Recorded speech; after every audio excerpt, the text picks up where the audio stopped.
Hello friends. Polity के quick revision series में हम आगे बढ़ेंगे और आज पढ़ेंगे संसद के बारे में। तो संसद के अंतर्गत 3 अंग आते हैं, राज्यसभा, लोकसभा और राष्ट्रपति। संसद का कार्य होता है विधि निर्माण और कार्यपालिका पर नियंत्रण। तो इस वीडियो में हम राज्यसभा से संबंधित कुछ मुख्य पॉइंट्स को देखेंगे। तो सबसे पहले देखिए, जो राज्यसभा है उसे उच्च सदन भी कहा जाता है और स्थायी सदन भी कहते हैं, क्योंकि इसमें कोई विघटन नहीं होता, राज्यसभा विघटित नहीं हो सकती है। और इसे राज्यों का सदन भी कहते हैं या वरिष्ठों का सदन, इसीलिए इसे उच्च सदन कहा गया है। अब 1952 में पहली राज्यसभा का गठन हुआ था, ये याद रखिए, इम्पोर्टेंट है। फिर देखिए, इसमें 1/3 सदस्य प्रत्येक 2 वर्ष में अवकाश को प्राप्त हो जाते हैं। ठीक।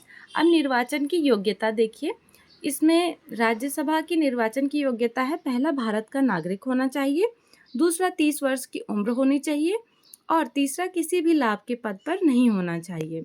अब देखते हैं सदस्यों का निर्वाचन कैसे होता है। जो राज्यसभा के सदस्य होते हैं उनका निर्वाचन विधानसभा के निर्वाचित सदस्यों द्वारा किया जाता है। यह आनुपातिक प्रतिनिधित्व की एकल संक्रमणीय प्रणाली द्वारा किया जाता है। ठीक है। अब इसमें 2 कंडीशन है।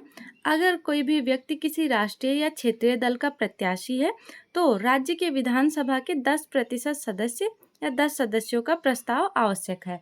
लेकिन ये दूसरी कंडीशन देखिए यहाँ पे, यदि निर्दलीय प्रत्याशी है तो विधानसभा के 10 सदस्य उसके प्रस्तावक होने चाहिए, प्लस 10,000 रुपये जमानत राशि भी उसमें उसे जमा करनी पड़ेगी। ठीक है।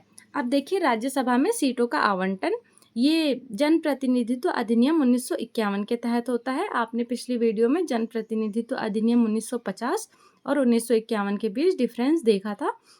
तो इसमें देख लीजिए, जो प्रथम 50 लाख की जनसंख्या होगी उस पर 5 सीटें अलॉट करी जाएंगी, और जो प्रत्येक 1 सीट अगर अतिरिक्त बढ़ाई जाएगी तो 20 लाख की जनसंख्या पर बढ़ाई जाएगी। तो ये सारे इंपॉर्टेंट पॉइंट्स थे राज्यसभा के। Thank you so much friends.